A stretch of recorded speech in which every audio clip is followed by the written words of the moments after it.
I have a number of friends who are extremely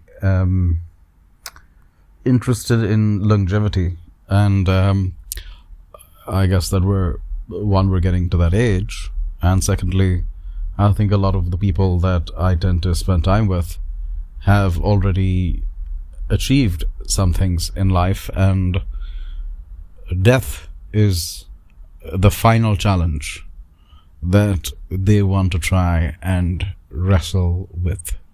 Um, Personally, I do not see any big problem with dying. I mean, who said that it would be so much fun to go on forever and ever? Um, the trick is, in my opinion, that when the time comes, to be ready and to not be afraid. And I don't think one should be afraid in any way of passing that great divide when it comes, just as you would pass through any other doorway. Just as you go to sleep at night, you should be absolutely willing to die.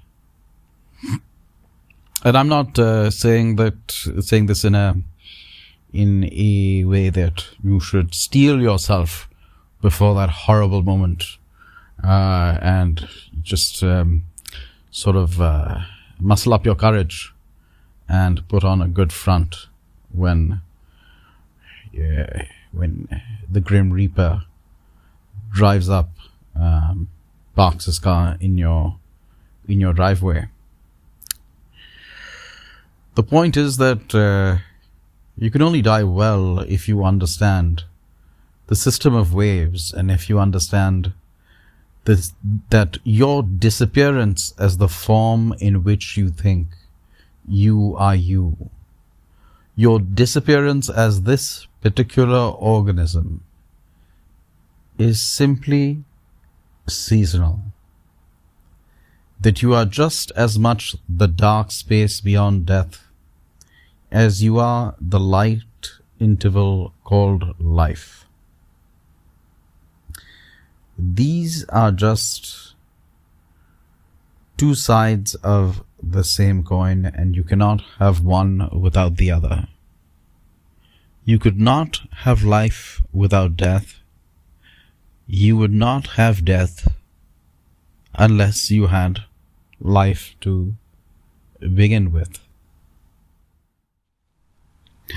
In Middle Eastern poetry, there is the concept of the moth to the flame, which is in Western literature as well, but is quite prevalent in Ghalib and some of the other Middle Eastern poetry and imagery. I was talking to somebody about it today, and they were talking about the moth to the flame from the perspective of the human being watching the moth. Because the human being knows, we know what's going to happen to that moth when it touches the light bulb, the flame. We know it's not going to die. It's going to be there. It's going to die. And apparently that's a bad thing. So we cringe. We cringe before the moth touches the flame, or the moth touches the glass of the light bulb, and we hear a buzz, and if its body falls to the floor. But from the moth's perspective, all it sees is this amazing light. And then it falls asleep instantaneously. The way that you fell asleep last night, and somehow you woke up this morning. Today, you woke up. Last night you fell asleep. But there was one day when you woke up without going to sleep. The day you were born, you didn't fall asleep before that. You just woke up. And what happened to that moth? Did it die? What does death even mean? It is a pause. It's the on and off switch. Assuming that there's something more than just the deterministic universe of physical matter. And even now in physics we've discovered there is no physical matter really. It's all energy, and we have other particles like the Higgs boson that give it mass. But a human being is mostly just empty space.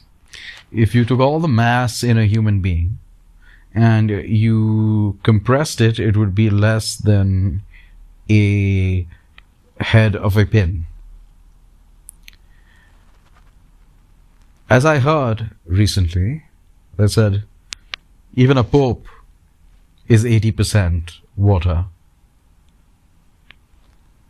And